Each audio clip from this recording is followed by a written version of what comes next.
Segera Anda dengarkan suara-suara yang penuh prestasi dalam kiprah mereka. Mozaik Indonesia. Mozaik Indonesia. Assalamualaikum warahmatullahi wabarakatuh. Alhamdulillah pendengar, hari ini Mozaik Indonesia kembali bisa menyapa Anda melalui Pro 1 RRI Palembang setiap hari Rabu. Kita berbicara untuk segmen penekanan atau pengendalian inflasi ya.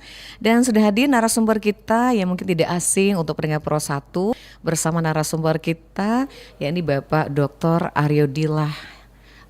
Di kesempatan siang hari ini bersama kita. Ini adalah Kepala Laboratorium Pasar Modal dan Komoditi Berjangka Fakultas Ekonomi Unsri dan juga sekaligus staf pengajar di Fakultas Ekonomi Unsri. Kita sapa dulu ya. Assalamualaikum Aryo Dillah. Waalaikumsalam Mbak Nadia. Iya, sehat ya? Alhamdulillah. Ketemu lagi kita hari ini. Masih berbicara soal inflasi kita ya. Oke, tadi kegiatannya dari kegiatan kampus ya, ada rapat. Benar, ya. Alhamdulillah sudah selesai. Atau masih jalan tadi? Enggak, sudah selesai tadi. Udah selesai ya, alhamdulillah hari ini bisa ke RRI. Dari Indralaya atau dari Bukit? Enggak, tadi dari lab. Kebetulan rapat itu dengan pihak Otoritas Jasa Keuangan. Wow, mantap. Masih membahas. Ya. Iya, oke. Gimana nih untuk perkembangan kita bicara soal inflasi dulu nih di Kota Palembang sampai dengan saat ini nih. Udah berapa bulan berjalan sejak kita ngobrol kemarin? Iya, ada perkembangan positif nggak, Aryo Dillah? Ya, saya lihat kondisi inflasi di Palembang relatif sama ya dengan sama kondisi ya dengan kondisi inflasi di Indonesia. Artinya semakin kesini memang ada sedikit tekanan ya terhadap kenaikan harga-harga kebutuhan masyarakat. Dan tentunya hal itulah yang mungkin yang coba kita bahas ya pada hari ini seperti itu. Kalau beberapa waktu yang lalu kita bicara soal yang kenaikannya langsung ke masyarakat ya, hubungannya langsung. Hari ini tema kita pendengar adalah dampak geopolitik dan iklim terhadap inflasi di Sumatera Selatan. Dan seperti biasa siaran kita Anda bisa saksikan langsung di channel YouTube RRI Palembang yang sudah on sekarang. Anda bisa like di situ, kemudian bisa bertanya langsung dengan narasumber kita, dan juga jangan lupa untuk berikan tanggapan atau juga saran Anda dan pertanyaannya di line YouTube kita di RRI Palembang. Atau bisa Anda saksikan juga melalui RRI Digital, kemudian Anda bisa tanya langsung di line telepon 369927 atau WA Pro 1821 79279090. Baik Aryo Dillah, kita bicara soal geopolitik dulu deh. Ini kayaknya agak sedikit tema kita hari ini ya. Baik, kita bicara soal geopolitik. Nah ini apa sih sebenarnya nih kalau pengertian secara yang bisa dikenal oleh masyarakat, bisa dipahami gitu? Jadi geopolitik sendiri adalah suatu kondisi perpolitikan antar wilayah atau antar negara ya kalau kita bicara luas lagi di suatu wilayah. Satu wilayah. Jadi kita bicara misalnya contohnya di ASEAN gitu ya. Kita bicara bagaimana perilaku politik dari negara-negara ASEAN seperti Indonesia, Malaysia, Singapura. Dan tentunya dasar dari perilaku mereka ini adalah untuk kepentingan negara mereka sendiri. Dan itu tentunya akan berdampak baik terhadap negara dia secara kawasan maupun kalau dia memiliki keterkaitan yang lebih luas lagi di internasional, maka itu juga akan berdampak lebih luas lagi. Jadi seperti itu, Mbak. Baik, ini jadi memang ada kaitannya sangat ya dengan kondisi suatu negara ya. Nah, kalau melihat masalah geopolitik di Sumatera Selatan seperti apa nih dari pantauan dari Mas Aryo? Sebenarnya begini. Indonesia memang secara kebutuhan dalam perekonomian ya itu hanya tergantung kurang lebih 30% dari internasional sebenarnya ada kaitannya. Namun tentu saja angka 30% ini nggak kecil.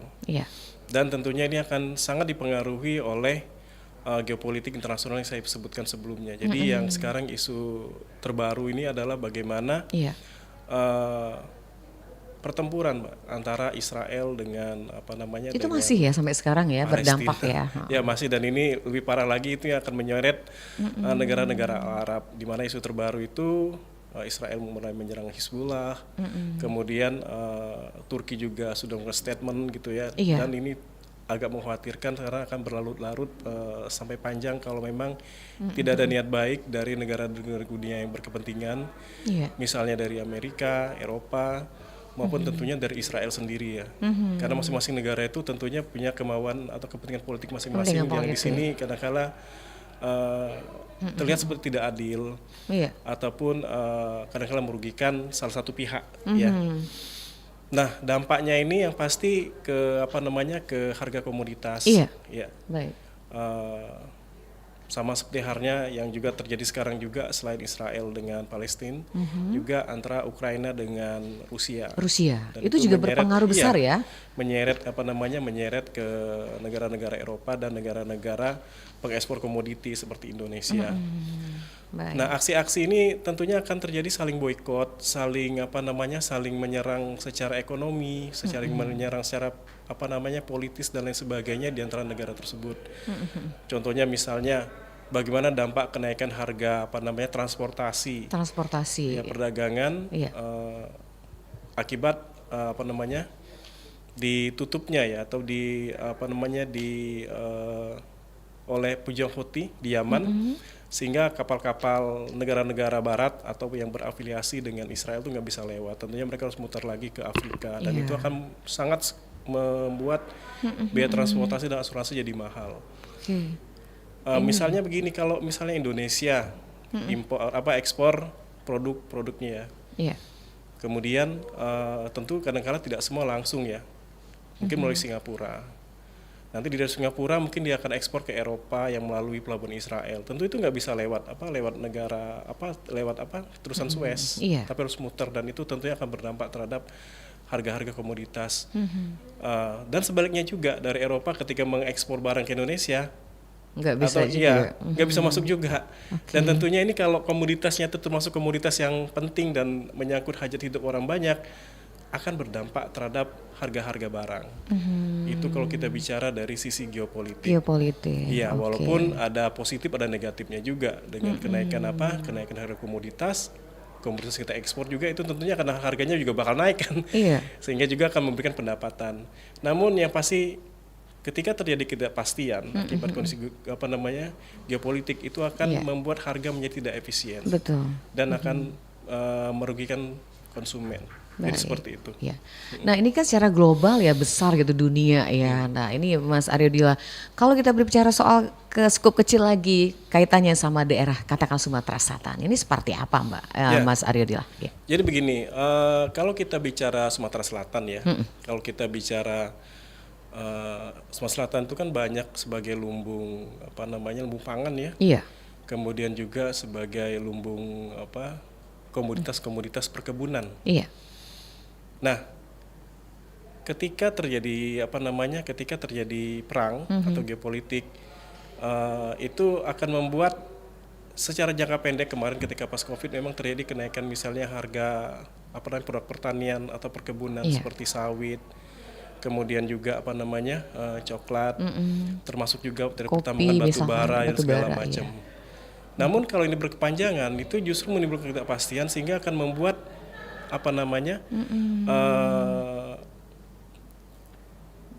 produsen yang mengelola industri tersebut itu menjadi tidak laku gitu barang-barangnya. Iya. Dan juga mereka akan mengurangi bisnisnya akibat ketidakpastian tersebut. Dan itu tentunya akan mengurangi ekspor kita ke ekspor luar ya. negeri. Dan itu berdampak terhadap pendapatan petani maupun Para petani. perusahaan-perusahaan yang terkait dengan bidang tersebut. Baik. Itu satu. Yang kedua terkait beras, walaupun kita sebagai lumbung pangan, cuman kadang-kala harga beras juga sangat dipengaruhi secara harga nasional. Harga nasional, betul. Nah, ketika terjadi perang juga, itu menimbulkan kekhawatiran dari seluruh negara, di mana negara-negara tersebut akan mencoba meningkatkan buffernya atau meningkatkan ketahanan pangannya. Iya. Dan itu akan membuat harga-harga pangan juga akan menjadi lebih mahal. Gak cuma beras, itu juga lari ke gula dan minyak kelapa sawit dan lain sebagainya. Itu yang akan berdampak juga nantinya terhadap inflasi, apalagi kalau kita bicara komoditas yang memang yang dibutuhkan masyarakat, misalnya yang tidak bisa kita produksi secara efisien, Iya. misalnya kayak susu, ya, dan produk-produk buah-buahan lain ya, tentu itu juga akan terkontrol naik dengan kondisi tersebut. Termasuk minyak goreng juga kayaknya ya. Ya, seperti itu. Itu Ya, kan kebutuhan cuman kalau pokok minyak juga goreng, gitu ya, ya. minyak goreng, alhamdulillah kita sebagai Iya. apa? Sebagai produsen utama ya, Iya, di nomor Sumatera satu. Selatan, iya. Indonesia itu nomor 1 di dunia. Indonesia bahkan Ya, ya. di dunia nomor 1. Sumatera Selatan juga nomor 5 atau nomor 6 di Indonesia sebagai produsen CPO. Cuman sekarang ada tarik menarik juga dengan dengan biodiesel dan sebagainya, sehingga itu Iya. juga akan berdampak juga nanti ke kenaikan harga. Iya, baik. Yaitu kalau kita tinjau dari sisi geopolitiknya. Geopolitik, oke. Dan ini diperburuk lagi dengan kondisi anomali iklim yang Iklim, terjadi nah sekarang. ini iklim cuaca ya. Iya. Nah, ini yang Jadi sangat akibat penting. pemanasan global yang terjadi akibat penggunaan bahan bakar fosil yang Iya. sudah cukup masif di dunia maupun juga di Indonesia, itu telah mengakibatkan peningkatan suhu global. Dunia ya? Iya, suhu dunia, termasuk Indonesia. Mungkin kita nggak terlalu merasakan ya bagaimana gelombang panas yang terjadi di negara-negara yang berada di dataran benua. Iya. Karena kita negara kepulauan, jadi kalau panas berapa hari ini ya memang segitulah panas Indonesia, karena nggak nyampe ke Indonesia karena kita berada di negara tropis kepulauan. Cuma di negara-negara lain yang berada di kontinental, Iya. itu akibat kondisi ini telah mengakibatkan terjadinya anomali iklim seperti hujan yang terlalu banyak atau yang sekarang tuh kekeringan. Kekeringan, Sehingga kemarau itu akan ya. mengakibatkan terjadi kegagalan panen Baik. produk-produk pertanian kebutuhan masyarakat, mulai dari padi, gandum, ya kemudian lagi bahan-bahan yang lain lah ya, buat kebutuhan utama. Yang sembako misalkan katakanlah ya. Dan itu tentunya juga berpengaruh ke sektor peternakan dan sebagainya, dan itu berdampak akan menurunkan produksinya. Iya. Juga termasuk fenomena yang dialami Indonesia, termasuk Sumatera Selatan mengalami namanya El Nina misalnya kayak gitu kan.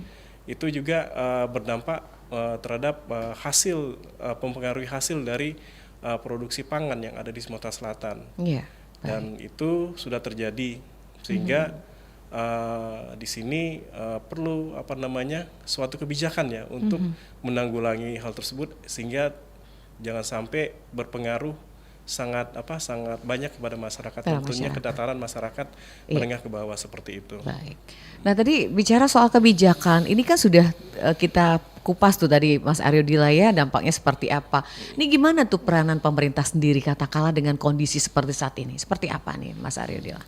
Ya, kalau kita bicara langsung ke topik inflasi ya Pak ya. Ya, jadi Indonesia alhamdulillah termasuk negara yang cukup rendah inflasinya dalam 5 tahun terakhir. Jadi kisaran inflasi kita itu antara 3-4%, ya paling kencang ya hampir 5% lah ya, tapi termasuk cukup rendah dalam 1 dekade terakhir. Iya. Apalagi setelah COVID itu akibat ketidakpastian geopolitik yang saya bilang tadi, kemudian kondisi COVID ya sebelumnya yang menerpa kondisi dunia, itu inflasi di negara-negara lain itu juga sangat tinggi sekali. Bahkan sudah mempengaruhi ke sektor-sektor lain, sehingga menyebabkan daya beli masyarakat turun dan menurunkan tingkat kesejahteraan masyarakat.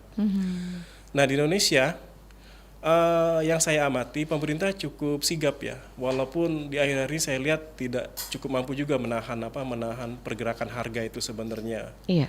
Cuman kalau kita rata-rata itu masih termasuk rendah dibanding negara lain. Nah, apa yang sudah dilakukan pemerintah untuk mengatasi tersebut? Yang saya lihat kemarin, yang saya benar-benar cukup mengetahuinya adalah dalam menggerakkan menahan inflasi itu nggak hanya berada di tataran pemerintah pusat ya. Dalam hal ini yang bergerak di sana itu adalah Bank Sentral. Yang melalui kebijakan. Mas Aryo Dilla ditahan dulu ya. Kita coba terima telepon dulu. Iya, ini mudah-mudahan bisa bergabung. Selamat sore RRI. Waalaikumsalam warahmatullahi wabarakatuh. Apa kabar Pak Kliwon? Kecil sekali suaranya Pak. Oh ya? Nah itu lebih oke. Gimana kabarnya Pak Kliwon? Alhamdulillah sehat kakak. Alhamdulillah kita semuanya sehat, termasuk narasumber kita Pak Aryo Dilla. Silakan Pak Kliwon. Selamat sore Pak Aryo Dilla. Selamat sore Pak Kliwon. Ini inflasi ya. Ya. Tapi saya tidak mau luas, saya sempit saja, dan itu yang langsung berkepentingan dengan kami tentang minyak sawit tadi. Ya.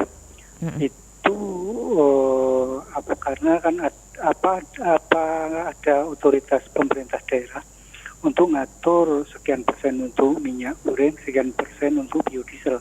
Sehingga kalau dari segi kepentingan kan nampaknya bagi masyarakat kecil itu lebih penting yang ke minyak gorengnya. Ya, Itu benar, Pak.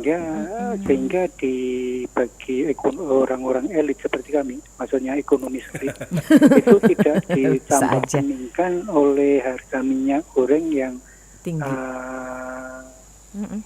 semakin melambung. Itu Iya. satu. Yang kedua, kalau harga sekarang ini seperti kata Bapak tadi ada tarik menarik antara kepentingan minyak goreng dan biodiesel. Tapi kenapa di kalangan kami itu harga sawit tetap segitu-segitu saja, Pak? Terima kasih atas pencerahannya. Terima kasih, Kak Nat. Assalamualaikum warahmatullahi wabarakatuh. Waalaikumsalam warahmatullahi wabarakatuh. Luar biasa ini ya. Ini Itu seperti akibat globalisasi Iya. teknologi informasi. teknologi informasi. Luar biasa Pak Kliwon, A+ nih. Iya. Ini paham betul kayak pengamat ekonomi juga nih Pak Kliwon. Silakan ini Pak Riyadi lah ditanggapi dulu, ada 2 pertanyaan tadi. Ya. Ya, yang pertama masalah apa tadi, Mbak? Minyak goreng ya? Ya, kebutuhan minyak goreng di masyarakat ya. Biodiesel gitu. Jadi kita balik lagi dulu ya ke apa namanya, ke kondisi pas ketika COVID itu ya. Jadi waktu itu sempat kita apa namanya terjadi apa namanya kiamat minyak goreng waktu itu. Ya, di tahun 2002 enggak salah ya, belum mulai April itu ya. Kenapa bisa terjadi seperti itu? Akibat meningkatnya permintaan CPO di dunia dan juga ini terjadi salah satunya akibat turunnya produksi minyak nabati lainnya seperti dari biji bunga matahari dan minyak kedelai ya. Sehingga itu mengakibatkan harga dari minyak CPO itu meningkat dan tentunya ini merangsang para produsen industri CPO kita itu untuk mengekspor sebanyak-banyaknya. Nah, dan itu juga yang mengakibatkan menjadi untuk memproduksi minyak goreng itu menjadi tidak lagi ekonomi. Iya. Artinya daripada mereka ubah CPO tadi menjadi minyak goreng, lebih menguntungkan kalau mereka langsung jual ke luar negeri karena harganya sangat tinggi Sangat sekali. tinggi, oke. Dan itulah yang membuat minyak goreng menjadi langka. Dan itulah yang membuat kenapa ada minyak kita sampai saat ini. Nah, akibat hal tersebut, pemerintah telah melakukan kebijakan terkait memenuhi kebutuhan dari minyak goreng masyarakat. Misalnya melalui DMO, yaitu suatu tindakan kewajiban atau obligasi ya, kewajiban dari produsen CPO Indonesia ketika dia mengekspor minyak ex-CPO, maka dia kewajiban juga untuk menyetor sebagian itu, mewajibkan dengan saya lupa jumlah tertentu untuk disalurkan ke dalam negeri. Artinya tidak boleh seluruhnya dijual ke luar negeri. Ya. Itu yang terjadi. Nah, sebelum kita bahas kenapa pemerintah juga sebenarnya agak serba salah ketika mengatasi masalah ini. Yang pasti terjadi salah satu penyumbang devisa utama untuk Indonesia, devisa itu sendiri adalah jumlah valuta asing yang ada di cadangan pemerintah, dalam ini yang disimpan di bank sentral. Jadi kalau sampai kita kurang devisa, itu juga akan mempengaruhi jalannya perekonomian kita, terutama bagaimana ketika kita harus membayar produk-produk yang kita impor dari luar negeri. Iya. Nah, dengan kembali lagi ke masalah minyak goreng tadi, itu kejadian seperti itu. Itu akibat harga minyak goreng yang tinggi, sehingga para produsen berpikir adalah lebih menguntungkan menjual ke luar negeri daripada menjual ke dalam negeri. Dan itu membuat mereka kan orang bisnis ya. Iya. Orang bisnis. Tidak memikirkan lagi yang dibawa gitu. Jadi yang dibawa ya apalagi ya terus terang aja di balik pelaku-pelaku, di balik nama-nama orang kita itu pemilik modalnya kebanyakan itu dari orang Malaysia dan orang Singapura yang megang itu. Jadi kalau kita bicara nasionalisme kayaknya agak berat di situ. Iya. Jadi memang perlu kebijakan dan audit ya pernah dilakukan oleh mungkin ketegasan pemerintah juga ya kayaknya. Iya, ketegasan itu sudah sempat juga sampai buat ribut lah intinya kayak gitu betul. Kan. Sehingga itu yang terjadi. Makanya dengan DMO tersebut dan juga ada subsidi ya keluar namanya minyak kita. Cuman masalahnya di sini dana talangan subsidi itu kan terbatas. Iya. Artinya ada kuota tertentu yang mereka bisa kucurkan untuk jumlah minyak makan sejumlah berapa ton kayak gitu. Iya. Dengan harga tertentu. Cuman kalau harga CPO-nya naik terus, Itu juga nggak itu berpengaruh juga besar akan gitu ya? mengurangi Mengurangi. kemampuan pemerintah untuk menyetok ketersediaan minyak goreng yang diproduksi oleh Iya. BUMN, ya. Dan itu mau nggak mau balik lagi ke kondisi pasar. Iya. Walaupun pemerintah sudah menetapkan harga murah di minyak kita, tapi kalau tetap terjadi kelangkaan ya pemerintah ya nggak bisa ngomong juga ya nggak. Iya, Akhirnya betul. terjadi ya supply dan demand yang ada di masyarakat, ujung-ujungnya ya tetap naik gitu harganya. Iya. Sampai sekarang pun levelnya kayak gitu, Iya. nggak turun-turun gitu ya? Sehingga itu kondisi yang Iya, terjadi ya, yang realita yang terjadi. terjadi apa namanya di kondisi minyak goreng kita. Jadi memang lebih menggiurkan kondisinya itu untuk menjual ke luar negeri daripada untuk dijual di dalam negeri karena harganya lebih menarik di sana dan ada keterbatasan kemampuan pemerintah juga dalam menyiagakan dana-dana untuk mensubsidi kebutuhan masyarakat. Nah, itu pertanyaan yang pertama. Yang kedua? Yang kedua ini kita bicara tentang biodiesel tadi ya. Iya. Jadi sebelum adanya apa namanya ada temuan biodiesel ya, harga CPO itu sebenarnya nggak naik-naik. Jadi selalu stabil terus, bahkan termasuk murah. Ya sebelum kejadian sebelum tahun 2018 kalau nggak salah, 2018 ya. Jadi fungsi biodiesel ini sebenarnya selain untuk mengurangi impor BBM yang menguras devisa juga, dan juga bisa menaikkan permintaan dari sisi dalam negeri untuk harga CPO atau bahan baku untuk membuat biodiesel tadi, ya, sehingga mengakibatkan harganya bakal naik.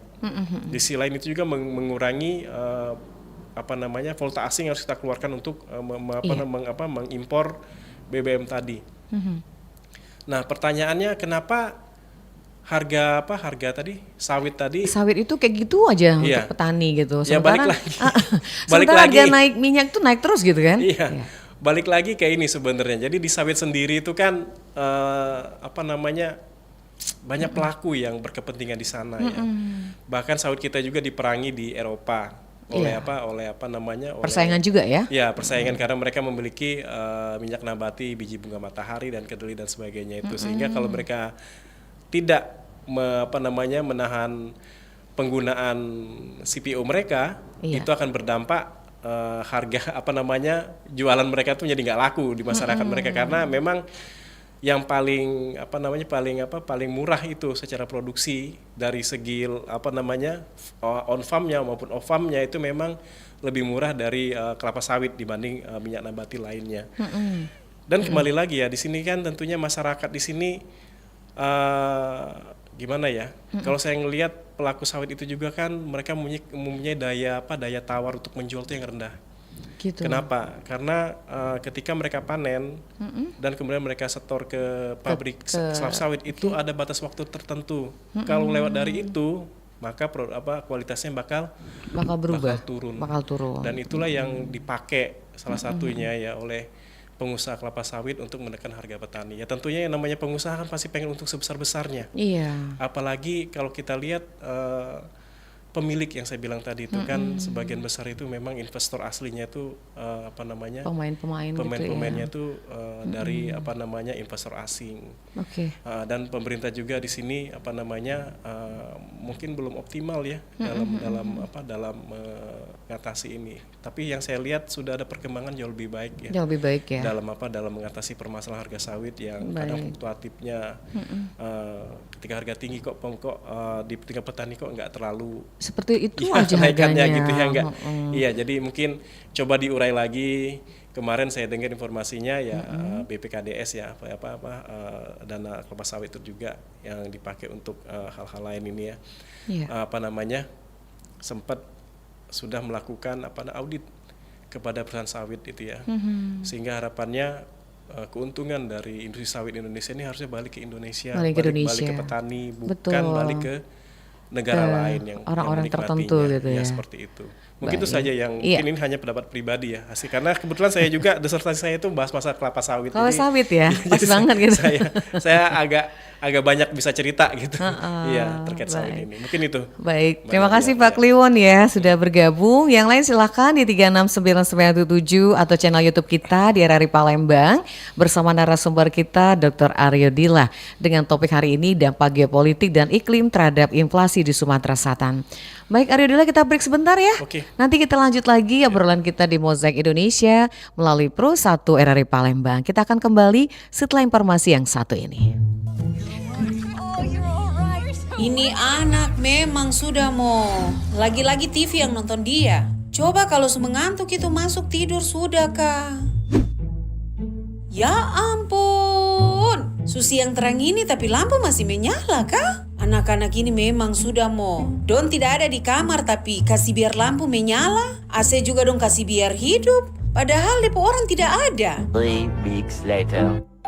Ya astaga, tagihan listrik bulan ini banyak begini kah?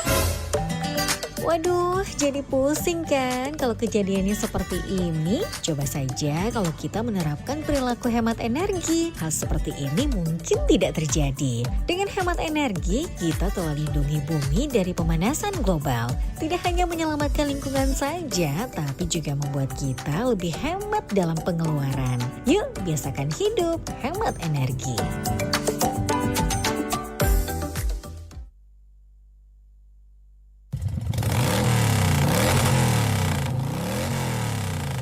Agam, berisik. Udah 15 menit kok belum jalan. Lagi panasin motor, Pak. Manasin motor lama kali. Itu kan habis minyak. Biar mesinnya top chair, Pak. Agam, yang ada habisin minyak tuh, hai. Udah bising, tambah boros lagi. Zaman sekarang Agam serba mahal. Makanya harus berhemat sedikit, Gam.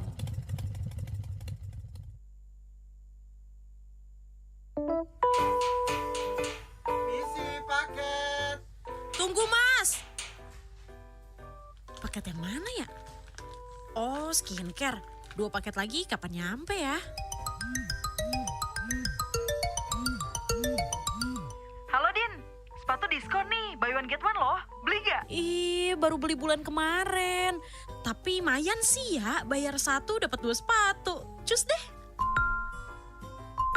Ibu kos ngechat lagi. Bayar kos bulan ini jangan telat ya Din. Aduh, mana uangnya udah dipakai buat liburan. Hidup itu murah, gaya hidup itu yang mahal. Pilihannya, kita yang mengendalikan uang atau uang akan mengendalikan kita.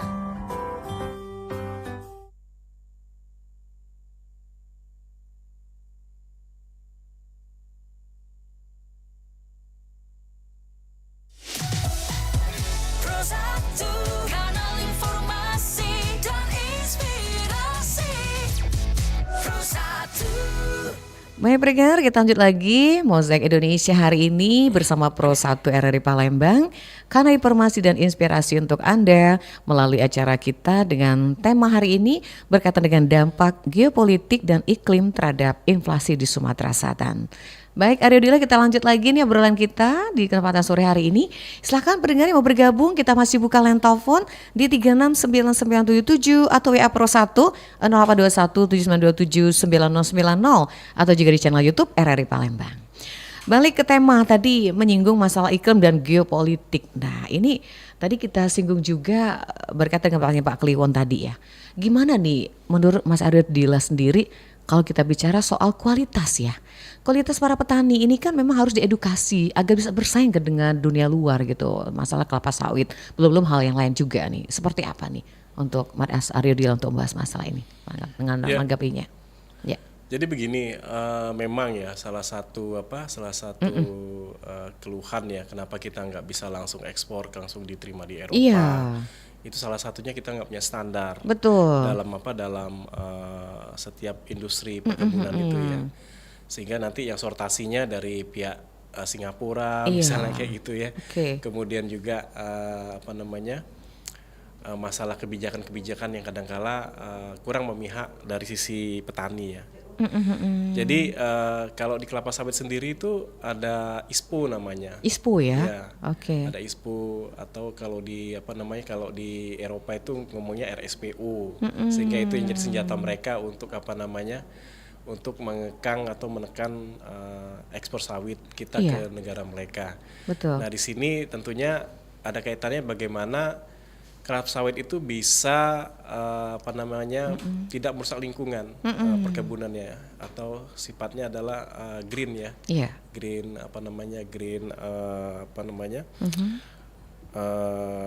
industri lah kayak gitu ya, sehingga bisa membuat ekosistem hijau yang berkelanjutan.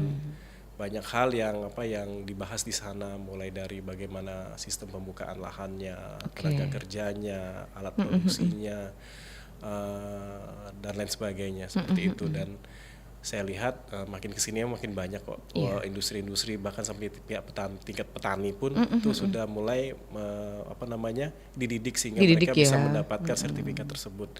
Itu kalau kita bicara yang ditanyakan oleh Mbak Nadia tadi, kualitas tadi ya, yang bisa bersaing gitu. Itu baru kelapa sawitnya. Belum belum yang lain gitu kan. Nah ini kan memang masih banyak PR-nya tuh.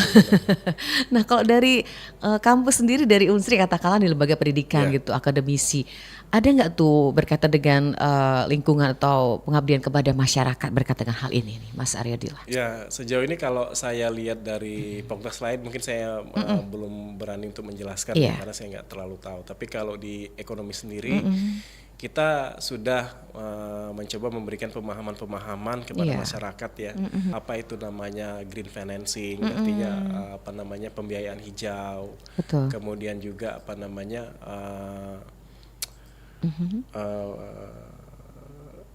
ya eco green lah sebenarnya, atau usaha yang berkelanjutan. Itu kita mulai sampaikan di level UMKM kita juga sosialisasikan.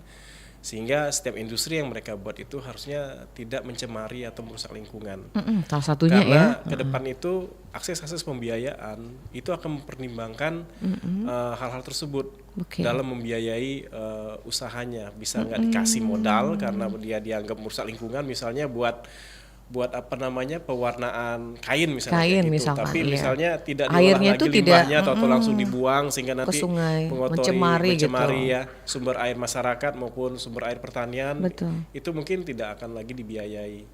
Bahkan kalau ada pun yang belum memenuhi standar dalam pengelolaan limbahnya, itu mungkin akan dikenakan tingkat suku bunga yang lebih tinggi. Misalnya seperti itu kondisi ke depan. Iya, kita kembali ke masalah iklim ya, Mas Aryadillah. Iklim ini kan memang bisa diprediksi katakanlah oleh BMKG sekian-sekian, misalnya masih musim kemarau dan lain-lain. Nah, kalau seandainya iklim ini bisa dikatakan bisa dilakukan oleh pihak pemerintah, bisa ada satu aturan atau kebijakan yang bisa memberikan kesejahteraan bagi para petani. Katakanlah kemarau sampai saat ini panjang sampai bulan September. Nah, apakah untuk pangan sendiri ketersediaan itu bisa memberikan jaminan buat masyarakat gitu? Karena ini juga berkaitan dengan inflasi gitu. Iya. Jadi kembali lagi ya, sebelumnya mungkin saya mau jelasin sedikit ya apa itu inflasi. Jadi inflasi itu adalah kondisi di mana terjadinya kenaikan harga barang dan jasa secara terus-menerus dalam satu wilayah dalam jangka waktu tertentu, ya, dalam satu periode tertentu. Baik. Nah, inflasi sendiri sebenarnya kalau kita katakan dia harus nol itu nggak benar juga. Jadi inflasi itu tidak boleh terlalu tinggi, tapi juga nggak boleh nol. Karena kalau dia terlalu tinggi tentunya akan menguras atau mengurangi ya tingkat kesejahteraan masyarakat. Karena pendapatan nggak naik, harga naik, ya artinya kesejahteraan mereka turun. Barang yang mereka beli tahun ini bisa 10, tapi karena ada inflasi 5%, belinya tinggal 95. Jatuhnya seperti itu. Tapi kalau dia sampai nggak ada inflasi, itu sebenarnya mengkondisikan bahwa wilayah tersebut atau negara tersebut sedang mengalami namanya kelesuan ekonomi. Dan ini yang kita alami ketika COVID kemarin. Inflasi kemarin itu sampai sempat deflasi atau harga barang turun. Kemudian inflasi selanjutnya itu cukup rendah di antara 0,2%. Kondisi ini sebenarnya terjadi akibat kelesuan, turunnya permintaan masyarakat akibat tahap awal ya, akibat rendahnya permintaan masyarakat. Dan ketika permintaan masyarakat rendah, itu juga akan mempengaruhi industri. Siapa yang mau beli barang mereka? Ketika barang mereka nggak laku, apa yang terjadi selanjutnya? Mereka pasti akan mengurangi produksinya. Kalau produksi dikurangin, artinya mereka akan mengurangi tenaga kerja mereka. Dan itu akan berdampak pengangguran meningkat. Nah, bahayanya kondisi ini kalau tidak segera ditangani itu akan berdampak terhadap inflasi juga. Ketika jumlah barang tidak bisa terpenuhi oleh pemerintah, sementara permintaannya lebih besar daripada supply-nya atau daripada penawarannya, itu akan mengakibatkan inflasi juga. Nah, oleh sebab itu pemerintah dalam hal ini tentunya untuk menjaga inflasi itu tentunya dari sisi supply dan demand. Dari supply artinya pemerintah harus menyiapkan kebutuhan pokok masyarakat ya, sehingga berapapun yang dibutuhkan masyarakat pemerintah bisa penuhi. Nah, bagaimana cara memenuhinya? Tentunya dengan berbagai kebijakan. Misalnya kalau dari sisi perbankan memberikan kemudahan insentif gitu, suku bunga yang murah untuk industri pertanian gitu ya. Kemudian juga dari departemen teknis terkait misalnya memberikan subsidi pupuk ya. Subsidi harga bibit misalnya seperti itu, sehingga harga pertanian bisa ditekan juga. Dan kalau memang itu nggak bisa memenuhi lagi dan ada prediksi bahwa akan terjadi kekurangan misalnya padi ya, kita terpaksa mengimpor dari luar negeri untuk mencukupi sisi supply. Nah ini kaitan sama gagal panen gimana itu juga tuh itu Mas juga, Aridil? ya, kalau sampai gagal panen ya harus kita Iklim lihat juga gitu kan? berapa gapnya gitu untuk memenuhi memenuhi kebutuhan masyarakat. Nah, gap ini yang harus dipenuhi. Kalau cadangan atau buffer pangan kita nggak mencukupi, ya selama ini kan buffer kita kan oleh Bulog ya. Nah, kalau cadangan di Bulog nggak cukup ya kita terpaksa impor. Daripada tidak ada pilihan lain gitu ya. Pilihan lain. Dan biasanya impor ini juga tentunya kalau tidak dihitung secara tepat atau terlalu besar, itu bahayanya nanti akan menekan harga gabah di tingkat petani. Jadi balik ke petani lagi yang kena itu kan. Jadi itu dari sisi supply-nya sendiri. Sementara dari sisi permintaan di sini tentunya pemerintah harus mengendalikan daya beli masyarakat. Ya kalau memang dari beli masyarakatnya lesu sudah lesu rendah didorong gitu ya, artinya kita turunkan tingkat suku bunganya sehingga akan membuat masyarakat itu untuk melakukan konsumsi barang ya, penyediaan tenaga kerja, pembelian termasuk yang BLT itu termasuk itu sebenarnya meningkatkan daya beli masyarakat ketika Covid kemarin, sehingga harapannya jangan sampai terjadi penutupan atau pengurangan tenaga kerja akibat seperti saya ceritakan tadi alurnya. Cuman kalau kondisi seperti normal, artinya ketika inflasi tinggi, tentunya pemerintah harus menaikkan suku bunga. Ya, dengan menaikkan suku bunga itu akan mengurangi laju konsumsi masyarakat, sehingga itu akan mengurangi sisi permintaan dan harga akan lebih gampang untuk dikendalikan oleh pemerintah. Nah, terkait kebijakan inflasi di tahun kemarin yang cukup masif yang dilakukan oleh pemerintah itu ketika melakukan pengendalian sampai tingkat kota kabupaten. Nah iya, jadi Sumatera Selatan juga termasuk. Ya. Jadi di mana ada award ya, kalau nggak salah 100 miliar atau 10 miliar, saya agak lupa angkanya, tapi kisaran itu siapa yang bisa mengendalikan inflasi di level yang diinginkan oleh pemerintah itu akan dikasih reward untuk penambahan dana dari pusat. Makanya kemarin itu banyak sekali kebijakan pemerintah daerah itu nanam bawang, nanam cabai, masyarakatnya disuruh untuk termasuk juga operasi pasar gitu ya, untuk mengejar angka tersebut sehingga akan mendapatkan apresiasi dari pemerintah pusat. Itu salah satunya. Jadi dalam pengendalian inflasi itu nggak cukup hanya dikendalikan di tingkat pusat, tapi juga harus dikendalikan di daerah, dan tentunya ini melalui kebijakan dari kepala daerah. Dan alhamdulillah Indonesia itu termasuk salah satu negara yang cukup rendah inflasinya walaupun tidak sampai negatif ketika kemarin itu. Jadi termasuk yang diapresiasi oleh negara luar. Negara luar itu kadang-kadang pertumbuhan ekonominya melebihi kita 8%, tapi inflasinya sampai 12% ya, nggak ada gunanya ya. Jadi pendapatan itu kenaikannya lebih rendah daripada inflasi. Jadi kalau kita kan aman. Kita selalu positif, jadi pendapatan nasional kita rata-rata di kisaran 5%, lebih sedikit gitu ya. Cuman inflasi kita berada di kisaran 3-4%, artinya tetap terjadi pertumbuhan yang positif dari tingkat sejahtera masyarakat. Cuman kita belum tahu ketimpangannya sejauh apa gitu. Seperti itu aja nanti kita hitung ulang. Kalau di Indonesia bahkan di Sumsel ini sudah bagus inflasinya. Ini bagaimana sih Mas Aridil untuk menjaga kestabilan ini sampai dengan akhir tahun katakanlah? Ya, yang pasti di sini pemerintah harus bisa memproyeksikan berapa kebutuhan masyarakat terkait pangan ya, dan kebutuhan lainnya termasuk BBM ya, karena BBM itu harus kita kontrol.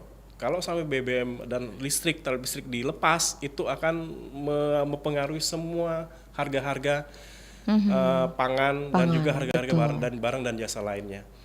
Pertama dikontrol itu, walaupun jadi di sini memang ada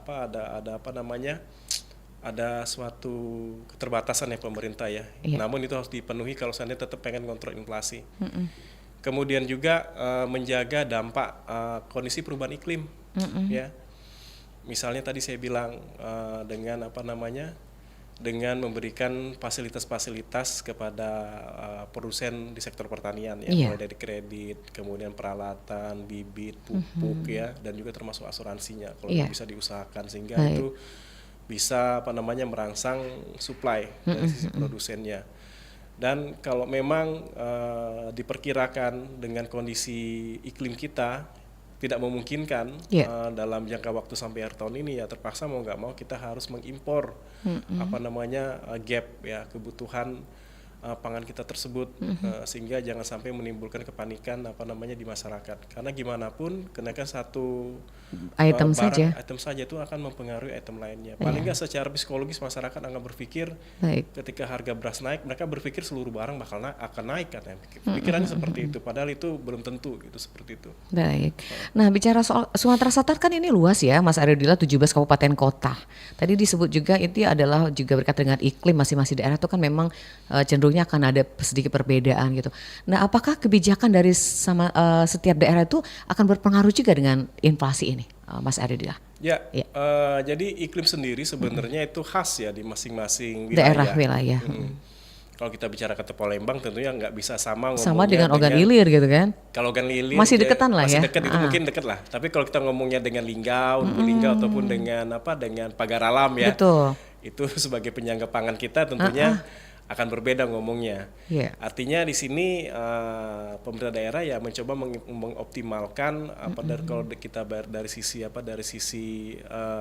produsennya ya, dari sisi penghasil produk pertanian kebutuhan masyarakat, ini disesuaikan dengan jenis pangan yang dihasilkan masing-masing daerah coba ya. Dioptimalkan lah kayak gitu. Kita nggak mungkin misalnya Palembang dipaksa menaikkan untuk menaikkan kopi gitu. Kopi ya itu nggak mungkin. Atau kedelai gitu ya, itu nggak mungkin ya. Jadi dioptimal ke masing-masing potensi mereka. Tapi tentunya di sini mereka harus saling berkoordinasi ya antar wilayah, tentunya di sini melalui melalui gubernur lah ya, yang bisa melihat ketimpangan kebutuhan antar masing-masing daerah, sehingga jangan sampai berlebih di daerah A sehingga menekan harga sampai merugikan petani, sementara di daerah B ini ternyata harganya sudah tinggi sehingga merugikan konsumen. Maka diperlukan suatu koordinasi, kemudian juga bagaimana mencoba untuk lebih mengefisienkan jalur distribusi pangan itu sendiri. Jangan sampai lagi ada pungli-pungli ya. Kemudian jalan juga yang kalau ada yang rusak itu harus segera diperbaiki, karena gimana pun kenaikan dari ongkos distribusi itu akan mempengaruhi harga jual yang akan dibayar oleh masyarakat, seperti itu. Baik, silakan bergerak, masih ada waktu bersama Pak Ariodila. Hari ini kita bicara soal masalah Mozaik Indonesia, segmen inflasi. Silakan di 36997 atau juga layan WA kita 0821 727 9090. Baik, Mas Ariodila, ini kita kan sebentar lagi sudah ada pergantian kepemimpinan ya, katakanlah ya. Ini ada berkaitan dengan politik sedikit nih.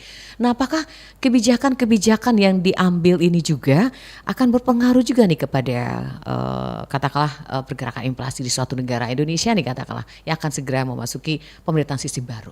Nah, seperti apa nih? Pemerintahan di level nasional? Iya, nasional, bahkan nanti kaitannya ke daerah gitu ya. Daerah juga kayaknya ya. Gitu ya. Ya, kembali lagi ke ini ya, ke visi misi dari pimpinan kita ya. Iya, ini masih juga ke geopolitik dong ya. Iya. Visinya seperti apa? Kalau memang visinya itu memang untuk meningkatkan SDM ya, tentunya ada kaitannya dengan pangan dan pengendalian inflasi. Gimana pun ketika harga pangan itu naik, itu akan mengakibatkan konsumsi masyarakat menjadi berkurang gitu ya, berpengaruh memenuhi gizi yang baik dalam rangka untuk peningkatan kualitas SDM yang ada di Indonesia. Nah, tentunya di sini yang saya dengar ya, ketika pemerintah baru terpilih ini mencanangkan makan gratis ya, misalkan itu bagi gitu. saya Contoh sangat positif sebenarnya. Sangat positif ya. Ya, sangat positif, karena memang konsumsi protein yang ada di Indonesia ini termasuk yang rendah di dunia. Oh, yang paling rendah ya? Dan tentunya termasuk kalau konsumsi protein rendah itu akan mengakibatkan pertumbuhan otak menjadi terhambat dan kecerdasan juga menjadi berkurang, karena kita termasuk negara yang IQ rata-ratanya di bawah 100. Di bawah 100? Iya, kalau nggak salah tuh 94 atau 96, itu sangat menyedihkan sekali sebenarnya, termasuk negara yang rata-rata penduduknya bodoh sebenarnya. Waduh, jangan sampai lah ya, mudah-mudahan akan meningkat dong. Dibilang bodoh ya enggak sebenarnya. Sebenarnya kalau bodoh juga salah, tapi Iya. ya dianggap kurang mampu bersaing lah secara secara kecerdasan dengan negara iya. lain. Tapi itu secara rata-rata. Kita kan punya 270 penduduk ya. Iya. Kita. Dan banyak juga orang pintar kok. Pasti, Cuman masalahnya iya. di pedesaan, di kalangan menengah ke bawah itu saya bilang tadi habitnya belum bagus ya, belum menyadari bahwa pangan yang baik itu seperti apa, makanan dikonsumsi seperti apa. Kadang-kala kita bicara dengan masyarakat kelas bawah itu ini real saya alami, mereka kasih uang jajan yang cukup banyak kepada anaknya, sama kayak rokok itu. Iya. Tapi yang dibelikan itu bukannya Yang punya benar gizi, gitu, ya. yang bergizi, misalnya yang mengandung unsur protein. Seperti ayam gitu atau daging atau minimal telur lah kayak gitu Iya. ya. Tapi mereka dibelikan? kasih ciki-ciki gitu ya. Yang baik, yang tinggi kadar gula, Iya. kemudian asam lemak tak jenuh, dan itu yang sekarang lagi heboh nih, yang masalah banyak anak kita yang anak Indonesia mengalami gagal ginjal. Salah satunya itu penyebabnya. Minuman gitu ya. Jadi kalau ada program makan gratis ya paling nggak itu bisa tentunya disertai dengan sosialisasi ya Mbak Iya, ya. itu Bisa salah satu contoh katakanlah ya. Ya bisa bisa menyeimbangkan ya kebutuhan nutrisi bagi anak-anak Indonesia.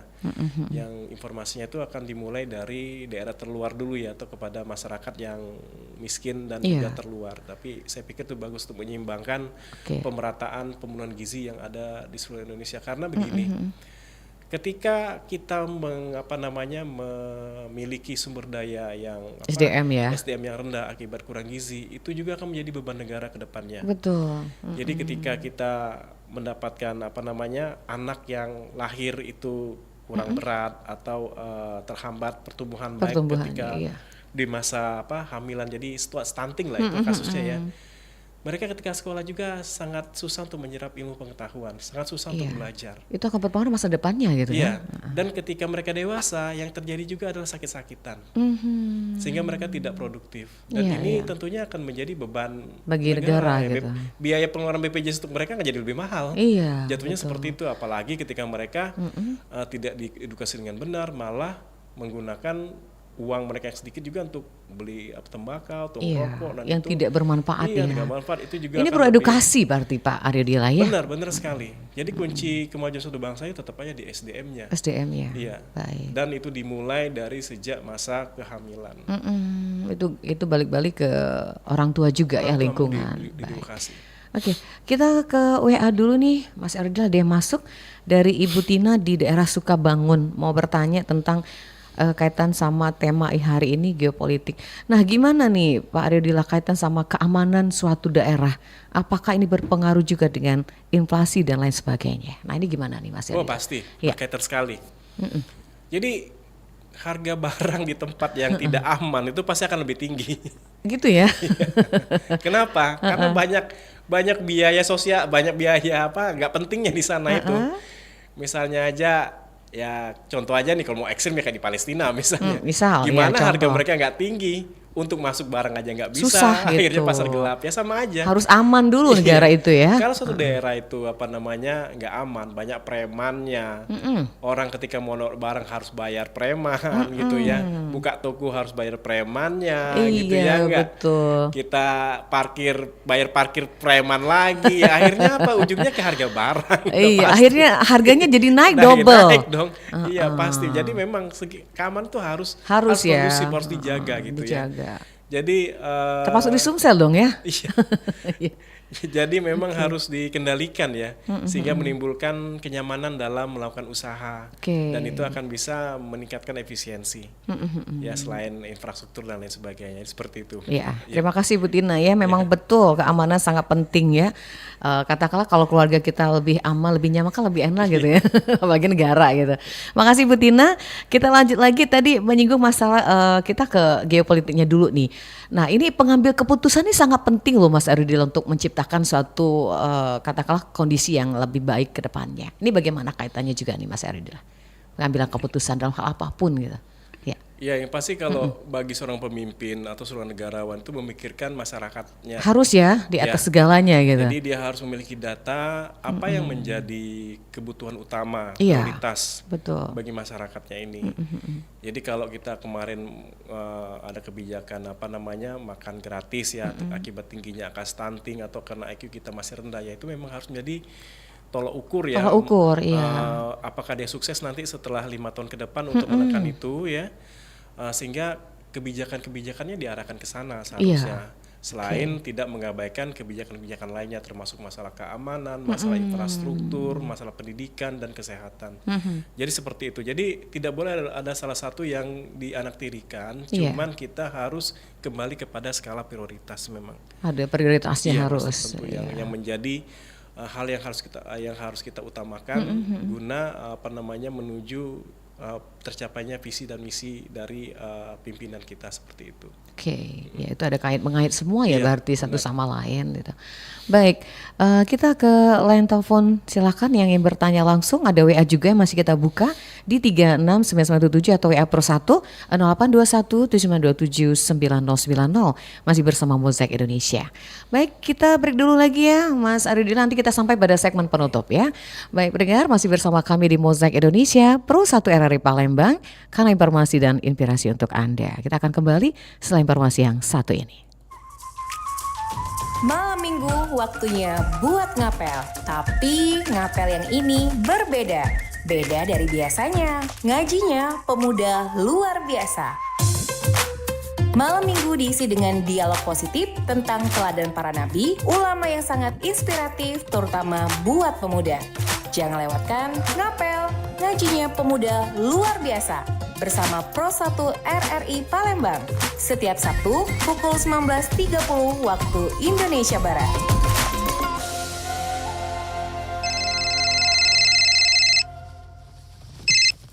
Ya, halo. Dek, masih tidur?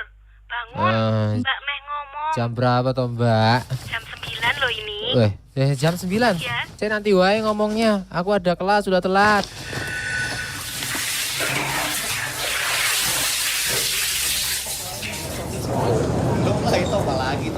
Rifki, kemana? Kelas, wes. Mending ning kantin wae, ayo. Tapi bro, Wes lah, yuk. wes lah, yuk.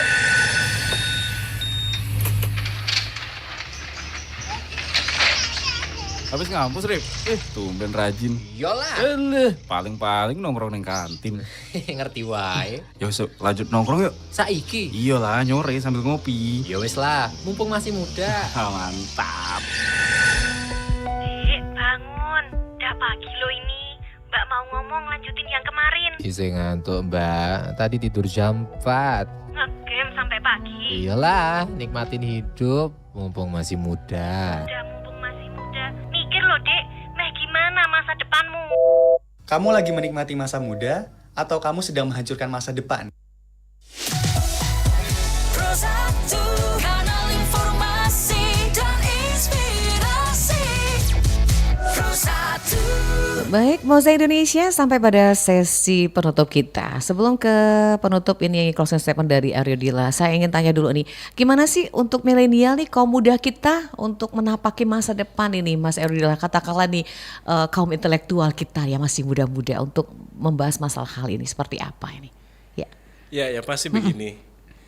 Masyarakat kaum milenial tuh harus lebih cerdas lagi ya Iya. dalam mengamati fenomena ekonomi Yang ada ya? yang ada kayak gitu. Jadi jangan sampai mereka ketika ada kenaikan harga, ada kenaikan suku bunga, misalnya ada tingginya tingkat pengangguran, itu selalu menunjuk hidung pemerintah, termasuk nilai tukar. Kita pahami itu memang menjadi tugas pemerintah sebenarnya, tapi tentunya kondisi dunia saat ini tidak bisa hanya dipengaruhi oleh kebijakan domestik ya, tapi juga sangat dipengaruhi oleh kondisi internasional. Dan juga kondisi lingkungan yang sekarang ini yang dikhawatirkan akan semakin memburuk kalau memang tidak dikendalikan atau tidak punya kemauan ya dari penguasa-penguasa negara dalam mengendalikan emisi karbon di masing-masing wilayah. Dan ini pasti akan berpengaruh terhadap ekonomi, terutama inflasi. Sebagai gambaran saya kembali mengingatkan kalau sampai satu derajat aja Iya. terjadi kenaikan suhu global, maka permukaan air laut itu bakal naik. Waduh, iya. Iya. Serem banget ya. Iya, serem memang. Dan Iya. itu memang sudah diwati-wati. Sebenarnya isu ini sudah membesar sebelum Covid, cuman hilang ketika Covid terjadi. Iya. Dan ini sangat dikhawatirkan. Kenapa sekarang kita merasakan panas yang sangat tinggi? Iya. Kemudian musim kemarau yang Panjang sangat panjang, gitu. atau musim kemarau yang hujan gitu ya, atau dan lain sebagainya, termasuk terjadi angin puting beliung yang tidak pada tempatnya. Iya. Ya, kekeringan di mana-mana. Itu salah satu hal yang terjadi akibat kenaikan suhu global. Jadi kalau sampai suhu global naik, itu maka sebagian besar ibu kota atau pusat-pusat bisnis yang ada di dunia ini bakal tenggelam. Iya. Contohnya kayak Jakarta, kalau di Indonesia ya Semarang, kemudian Surabaya misalnya. Kasus-kasus itu Iya. ya. Jadi semua ibu kota pusat-pusat ekonomi yang berada di pesisir pasti tenggelam, dan tentunya ini pasti akan berdampak terhadap perekonomian. Harus peka ya anak muda ya. Jadi mulailah dari memahami ya. Jadi jangan, kalau di medsos itu boleh sih, nggak apa-apa, saya nggak larang, tapi jangan cuma hal-hal yang sifatnya remeh-temeh lah gitu ya ini ya. Tapi coba juga di TikTok ataupun di medsos lain itu ada informasi tentang ekonomi. Mencerdaskan ya, gitu ya. Ekonomi tentang geopolitik dan segala macam ya, itu bisa menjadi konsumsi ya, pengetahuan sehari-hari yang gampang kita akses ya. Baik. Termasuk juga berita-beritanya sekarang itu kan gampang tuh, HP aja bisa ya Iya. belajar. Sehingga kita mulai dari perilaku kita sendiri juga. Baik. Kita jangan ribut ketika ngomong kenapa harga nilai tukar kita sekarang udah tembus 16.000 gitu, tapi kita masih menggunakan produk-produk dari luar. Nah, itu yang harus didik ya. Masih pakai HP mereknya mahal gitu ya, enggak? Baik. Masih. Jadi sebenarnya perilaku kita sendiri justru membuat hal itu terjadi, misalnya kayak itu. Karena kalau kita mengkonsumsi produk dalam negeri, ya pasti kita nggak butuh valuta asing ya. Artinya mata uang kita akan lebih tertahan di level yang bagus seperti itu. Misalnya seperti itu. Iya. Baik, Mas Aradila, nih waktunya sudah cukup ya kayaknya. Udah habis ya. Itu sekaligus closing statement aja kayaknya. Kasihkan nih ngobrol ya. Baik, makasih banyak ya Mas Aradila. Sama-sama. Sukses selalu. Mudah-mudahan akan selalu kita bahas lebih lanjut nih mengenai inflasi ke depannya seperti apa. Terima kasih, sukses selalu aktivitasnya ke depan. Ya, Assalamualaikum warahmatullahi wabarakatuh. Waalaikumsalam warahmatullahi wabarakatuh. Baik pendengar, acara kita Mozaik Indonesia kami cukup sampai di sini, dan terima kasih untuk Pak Kliwon juga Ibu Tina di Sukabangun sudah berpartisipasi di acara kita hari ini. Semoga apa kita bincangkan hari ini kawasan kita mengenai segmen bagaimana kita mengetahui tentang dampak geopolitik dan juga iklim terhadap inflasi Sumatera Selatan bersama narasumber kita tadi Bapak Dr. Aryodila Hidayat SMSI, ini selaku Kepala Laboratorium Pasar Modal dan juga Komoditi Berjangka FE Unsri dan sekaligus dosen Fakultas Ekonomi Unsri. Saya Nadia bersama rekan Game pamit undur di Mozaik Indonesia. Terima kasih bersamaan Anda. Selamat sore dan wassalamualaikum warahmatullahi wabarakatuh. Baru saja Anda dengarkan Mozaik Indonesia.